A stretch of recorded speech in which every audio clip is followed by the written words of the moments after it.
Welcome to Section 5 and the last section of our Bing Ads video training. Additional tips to consider. In this section, we'll talk about do's and don'ts, premium tools and services to consider, shocking case studies, and frequently asked questions. We hope you enjoy and get the most out of this training section. Do's and don'ts. Do's. Segment your contact list.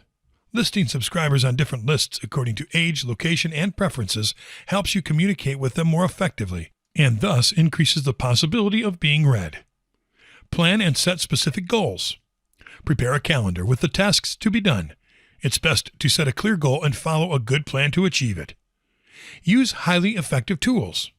Using a good professional email marketing tool helps you make the job easier because it includes pre-designed templates and lets you track the results of each action.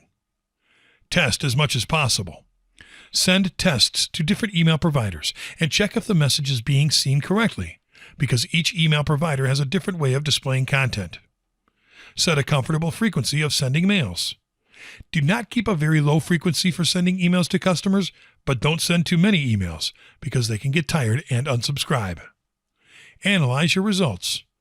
The reports help you analyze the behavior of users in each campaign so you can test and modify what is necessary to improve and create more effective campaigns. Split test your opt-in pages. Split testing allows you to test different opt-in pages and learn which form gets the best results by generating the most subscribers. Include an unsubscribe link. Let the reader unsubscribe by using a link in your email. Those who are no longer interested can leave whenever they want, and your emails can avoid being marked as spam. Think about mobile phones. Millions of people use their cell phones to open their email, so use a design that allows the message content to fit the screen size of the mobile device. Include the sender's data. Including your real name next to the company name helps people have more confidence in you. Don'ts. Don't buy contact lists. None of the people in that list have given you permission to send them emails, so they won't open them, and your emails could be marked as spam. Don't send emails just to sell. The main goal of email marketing is to build a relationship of trust with subscribers to become buyers, so don't just send them sales ads. Don't use a personal email account. If you do this, you're not showing professionalism to the person to whom you want to sell your products. Don't write a misleading email subject. If the subject has nothing to do with the message, it will surely be erased and give you a bad reputation. Don't lose contact with subscribers. Maintain a constant relationship with subscribers. Offer them content of value that keeps them interested, always expecting more, and make them loyal. Don't create complicated forms.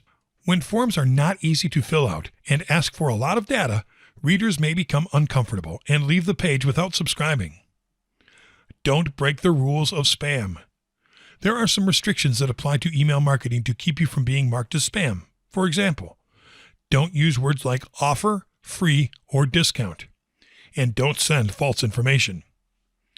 Don't send generic emails. Call people by name, congratulate them, explain why your product can change their life. Impersonal emails are of no interest to anyone. Don't send too much content in your emails. Very long emails can lead to laziness in people and make them not read the email. That is why emails must be simple, specific, and contain images. Don't stop trying. If the first attempt doesn't work, don't stop. Perseverance leads to success.